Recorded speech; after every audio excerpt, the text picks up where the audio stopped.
प्रदेश के 11 जिलों में बुधवार को भारतीय जनता पार्टी के कार्यालयों का वर्चुअल उद्घाटन भाजपा के राष्ट्रीय अध्यक्ष जेपी नड्डा ने हनुमानगढ़ जिले से किया। अजमेर में कार्यालय के उद्घाटन के दौरान केंद्रीय जल शक्ति मंत्री गजेंद्र सिंह शेखावत, प्रदेश उपाध्यक्ष प्रसन्न चंद मेहता सहित कई पदाधिकारी और कार्यकर्ता मौजूद रहे। बुधवार को अजमेर भाजपा कार्यालय का उद्घाटन करने आए गजेंद्र सिंह शेखावत ने मुख्यमंत्री अशोक गहलोत पर जमकर निशाना साधा और कहा कि पूरा राजस्थान दंगों की आग में जल रहा है। बेरोजगार दर दर भटकने को मजबूर है, लोगों को पीने का पानी तक नहीं मिल रहा, लेकिन हमारे मुख्यमंत्री अशोक गहलोत कांग्रेस की महारानी की अगवानी में लगे हुए हैं। पिछले 4 साल में मुख्यमंत्री ने एक भी वादे पूरे नहीं किए। उन्होंने आरोप लगाया कि मुख्यमंत्री ने केंद्र की किसी भी योजना में सहयोग नहीं किया, जिसका खामियाजा प्रदेश की जनता को भुगतना पड़ा। प्रदेश की कांग्रेस सरकार न केवल कोरोना प्रबंधन में विफल साबित हुई, बल्कि कानून व्यवस्था भी पूरी तरह से फेल साबित हुई है। वहीं दूसरी ओर अजमेर शहर के उत्तर और दक्षिण में भाजपा के विधायक को शहर व देहात को जिम्मेदारी सौंपने के बाद भी कार्यालय के उद्घाटन के मौके पर इतने कार्यकर्ता भी नहीं जुटा पाए कि कुर्सियां भर जाए। कार्यक्रम के दौरान कई कुर्सियां खाली दिखी, जो कार्यक्रम समाप्त होने तक खाली ही नजर आई। जल संसाधन मंत्री गजेंद्र सिंह शेखावत का उद्बोधन होने के बाद कई कार्यकर्ता तुरंत रवाना हो गए। वहीं दूसरी ओर केंद्रीय मंत्री गजेंद्र सिंह शेखावत के कार्यक्रम में शामिल होने के बाद भी भाजपा के कार्यकर्ताओं ने कार्यक्रम से दूरी बनाई। क्यों बनाए रखी, यह सवाल भी कार्यकर्ताओं के मन में था, जो इस कार्यक्रम में शिरकत करने पहुंचे। देखिए, बिजली का संकट जब कभी भी इस राजस्थान प्रदेश में कांग्रेस की सरकार रही है, हमेशा ही बिजली का संकट आया। और मैं आप पत्रकार मित्रों से भी कहूंगा कि ये आप लोगों के लिए भी एक अनुसंधान का विषय होना चाहिए कि ऐसा हमेशा ही क्यों होता है कि कांग्रेस की सत्ता जब आती है, जब कांग्रेस जाए प्रदेश में इस तरह का बिजली संकट क्यों गहराता है। जहाँ तक पानी का विषय है, तो राजस्थान में पीने का पानी का संकट हमेशा से गर्मियों के समय में रहता है, लेकिन इसी परिस्थिति को समझते हुए माननीय प्रधानमंत्री जी ने जल जीवन मिशन 2019 में घोषित किया था और जल जीवन मिशन के माध्यम से देश के प्रत्येक घर तक पीने का पानी पहुंचाने का लक्ष्य रखा गया था। उचित गुणवत्ता का, समुचित मात्रा में और नियमित रूप से पानी हर घर में पहुंचे, ये लक्ष्य रखा गया था। मुझे अत्यंत प्रसन्नता है कि पिछले 2.5 साल के कालखंड में कोरोना की आपदा होते हुए भी हम देश के परिप्रेक्ष्य में यदि मैं बात करूं तो कुल 19 करोड़ घरों में से जो 16% घर तक ही पानी पहुंचता था, आज हम देश के लगभग आधी आबादी को पीने का पानी नल के माध्यम से मुहैया करा पाए हैं। लेकिन राजस्थान की तरफ जब मैं देखता हूं तो बेशक राजस्थान को हमने देश में सबसे ज़्यादा बजट का आवंटन किया। 27,000 करोड़ रुपए का आवंटन हमने राजस्थान सरकार को पिछले 4 साल के बजट में किया है। 19-20, 20-21, 21-22 और वर्तमान जो 22-23 का बजट घोषित हुआ है। लेकिन उस 27,000 करोड़ के बजट के सापेक्ष राजस्थान सरकार अब तक केवल 4,000 करोड़ रुपए ही वहाँ से ड्रॉ कर पाई है और खर्च केवल 3,000 करोड़ रुपए कर पाई है। यदि काम की प्रगति के दृष्टिकोण से देखूं तो राजस्थान आज देश में 33 प्रदेशों में 29वें नंबर पर है और पिछले 2.5 साल में हुए काम की गति के अनुसार अगर मैं देखूं तो 33 में 32वें नंबर पर है।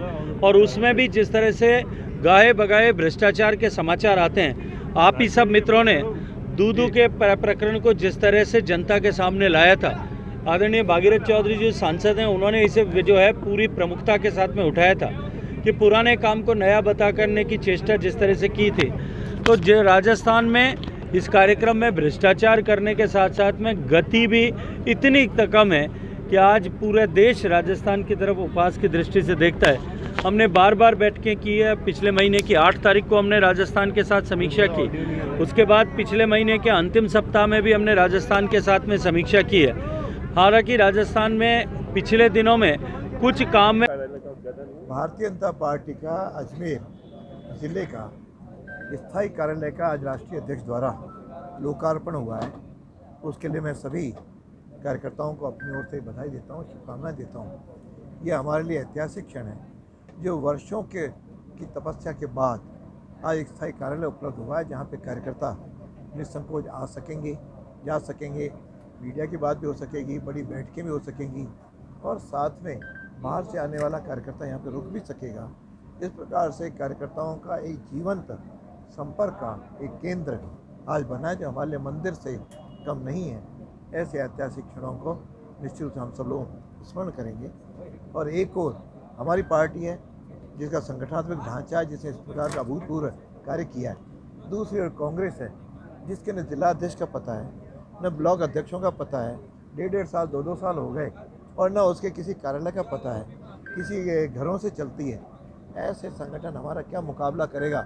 मैं समझता हूँ कि ऐसे समय जब हमारी सारी रचनाएं आगे बढ़ती जा रही हैं, हम आगामी चुनाव में कांग्रेस का पूरी तरह टुकड़ा साफ करके रखेंगे और अजमेर ज़िले से उनको केवल अजमेर ज़िले से ही नहीं, पूरे राजस्थान से साफ करके 2023 में यहाँ पर 2 इंजन की सरकार हम बनाने जा रहे हैं। आज क्या कार्यक्रम? आज वर्चुअली राजस्थान के 10 जिला कार्यालयों का हमारे राष्ट्रीय अध्यक्ष जेपी नड्डा जी द्वारा उद्घाटन किया गया है। ये जो कार्यालय है, आपने स्वयं सुना ही है, नड्डा जी ने जैसा कहा कि भारतीय जनता पार्टी में को यदि समझना है तो निश्चित रूप से कार्यालय और कार्यकर्ता ये होना बहुत ज़रूरी है। और उसी नाते से कार्यकर्ता हमारे पास है, कोष हमारे पास है, लेकिन कार्यालय हमारे पास नहीं था, और वो कार्यालय आज यहाँ बन कर के तैयार हुआ है। कार्यालय में बहुत सारी सुविधा संपन्न कार्यालय को किया गया है। मीडिया सेंटर बनाया है, छोटी मीटिंग्स के लिए अलग व्यवस्था है, पदाधिकारी जिला पदाधिकारियों के लिए अलग अलग व्यवस्था है, और साथ में ही आज का जो सोशल मीडिया जिसको कहते हैं IT, वो IT का पूरा एक अलग से एक कार्यालय स्थापित हुआ है। तो निश्चित रूप से जिस तरह से पार्टी के दिन प्रतिदिन काम बढ़ रहा है, और जब कोई भी राजनीतिक दल को जब सर्वव्यापी होना होता है, तो सर्वव्यापी होने के लिए ये उससे बहुत आवश्यक है कि वो अपनी विचार को, अपने दिन प्रतिदिन के कार्यक्रमों को आम जन तक पहुंचाए, और उसके लिए एक नियमितता बहुत ज़रूरी है। और उस नियमितता के लिए कार्यालय की आवश्यकता होती ही है। अनेकों बार पहले भारतीय जनता पार्टी के कार्यालय अस्थायी रूप से चुनाव में चले हैं, चाहे वो लोकसभा चुनाव हो, चाहे विधानसभा चुनाव हो, चाहे वो नगर परिषद का चुनाव हो, तो भी अस्थायी रूप से कार्यालय संचालित होते आए हैं। लेकिन एक स्थायी कार्यालय, जिसको स्वयं का कार्यालय कह सकते हैं, यदि कोई कार्यकर्ता प्रवास पर आता है तो उसको रुकने की व्यवस्था हो सकती है, उसको यहाँ 2-3 दिन ठहरने की व्यवस्था हो सकती है। तो ऐसी आज की आवश्यकताओं को देखते हुए समस्त सुविधाएं यहाँ विकसित की गई है, और मुझे लगता है कि पार्टी का काम इससे और तेज़ी से आगे बढ़ेगा और अधिक सुविधाजनक तरीके से हम लोगों तक अपनी बात को पहुँचा पाएंगे।